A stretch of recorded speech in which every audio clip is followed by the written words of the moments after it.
Warlord Kethvar lounged in his command throne, his forearms draped lazily over the ornate armrests as he observed the tactical display floating before him. The blue marble of Earth rotated slowly in the hologram, seemingly defenseless and ripe for conquest. His mandibles clicked in what passed for laughter among his species. "Commander Vexenol," he rumbled, his voice echoing through the vast bridge of the dreadnought Eternal Dominion. "Remind me again why the Galactic Council considers these humans a protected species?" The scarred veteran shifted uncomfortably, his carapace scraping against his armor. "My lord, the Council's xenobiologists classify them as a developing species with unique psychological profiles. Something about their capacity for nonsense," Kethvar interrupted with a dismissive wave. "I've reviewed their military records. Primitive projectile weapons, chemical propulsion, fragmented nations constantly warring among themselves. They haven't even achieved proper space travel beyond their own moon." His laughter grew louder.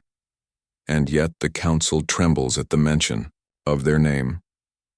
Through the massive viewport, Kethvar could see his armada, 12 battlecruisers, 40 destroyers, and over 200 smaller craft. Each ship bristled with plasma cannons, quantum torpedoes, and shield generators that could withstand the explosion of a small star. His forces had crushed 17 civilizations across the Andromeda spiral. Earth would be number 18. "Perhaps," Vexenol ventured carefully, "we should heed the Council's warnings about human unpredictability." "Commander," Kethvar's voice dropped to a dangerous whisper, "are you suggesting that this pathetic backwater world poses any threat to the might of the Kethvari Empire? These creatures who still burn fossil fuels and fight with metal slugs?" Vexenol's silence was answer enough. "Launch the invasion," Kethvar commanded. "Full orbital bombardment of their major population centers, followed by ground assault. I want this finished before the next cycle." The first wave descended like falling stars, their entry pods screaming through Earth's atmosphere toward the sprawling metropolises below. Kethvar watched with satisfaction as his elite shock troopers deployed across 6 continents simultaneously. Each warrior stood 9 feet tall, encased in powered armor that could deflect anything short of a direct nuclear strike. The humans scattered like insects, their primitive weapons useless against Kethvari technology. Within hours, every major city was under siege. The humans' fragmented military forces fell back in disarray, their chain of command shattered. "Resistance is lighter than expected, my lord," reported Sub-Commander Thexali from the surface. "The humans appear to be retreating to rural areas and underground installations." Kethvar's mandibles clicked again. "Cowards, begin Phase 2. Pursue and eliminate all remaining human forces. Leave no survivors." But as the hours passed, something strange began to happen. The regular status reports from the surface grew sporadic. Several patrol units failed to check in. When Kethvar demanded explanations, the responses he received made no sense. "My lord," came a frantic transmission from Captain Relmoth.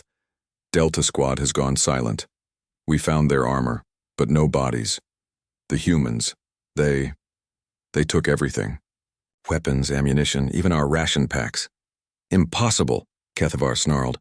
"Our equipment is biometrically locked. No alien species can operate Kethvari technology." "That's what we thought, sir, but..." The transmission cut to static. More disturbing reports flooded in. Humans weren't just running. They were adapting. Somehow, impossibly, they were reverse engineering. Captured Kethvari weapons in a matter of days. Worse, they were improving them. "Sir," came another desperate call. "They're using our own plasma rifles against us, but they've modified them somehow. The energy output is triple our standard configuration. How is this possible?"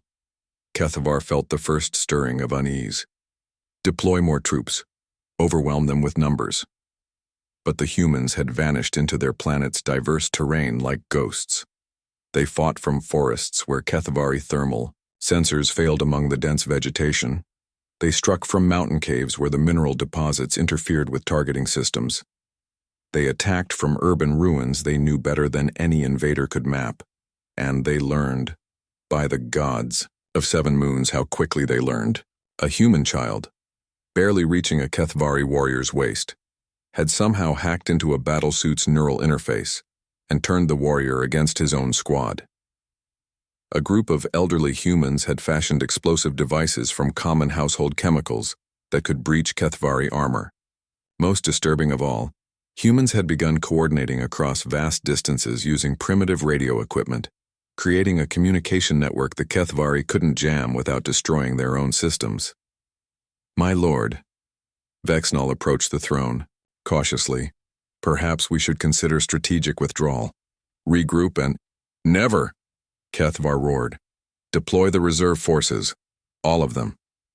By the 3rd week of the invasion, Kethvar had committed every ground unit at his disposal.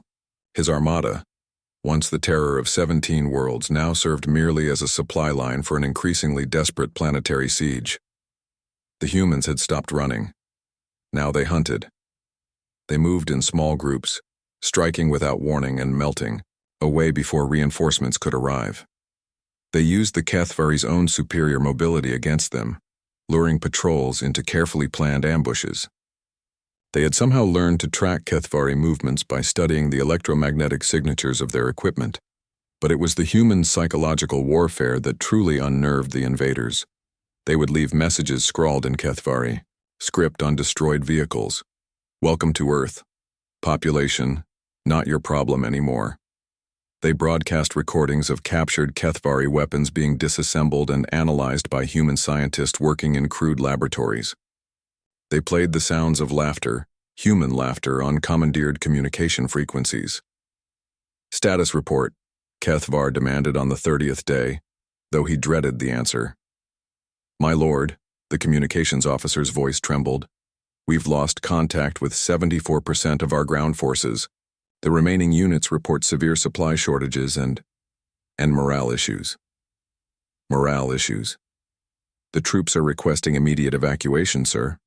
They claim the humans are unnatural, that they fight like demons possessed.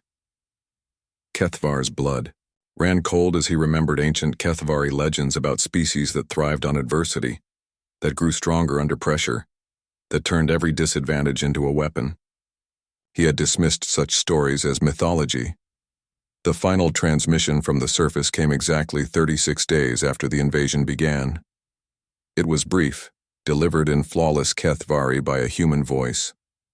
Warlord Kethvar, your army is not coming back. They died learning the same lesson that 12 other species before you learned, and that you're about to learn. Humans don't surrender. We adapt. We overcome. And we remember everything you teach us. Leave now, while you still can.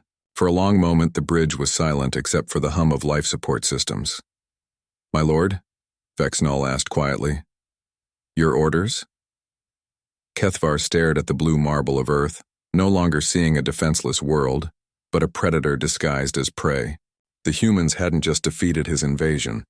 They had consumed it, absorbed its technology and tactics, and emerged stronger than before.